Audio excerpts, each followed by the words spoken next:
அதே காத்து வாசம் வேற, அதே மண்ணு வண்ணம் வேற, அதே மக்க வாழ்க்கை வேற, ஒண்ணு மட்டும் மாறவில்லை.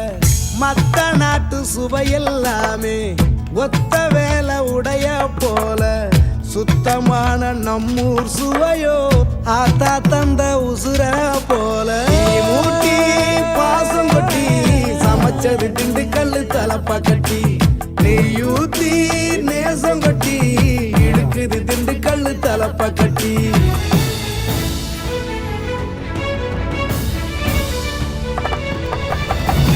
மூட்டி பாசம் கொட்டி சமைச்சது திண்டுக்கல்லு தலப்பா கட்டி, நெய்யூத்தி நேசம் கொட்டி படைச்சது திண்டுக்கல்லு தலப்பா கட்டி. படைச்சது திண்டுக்கல்லு தலப்பா கட்டி.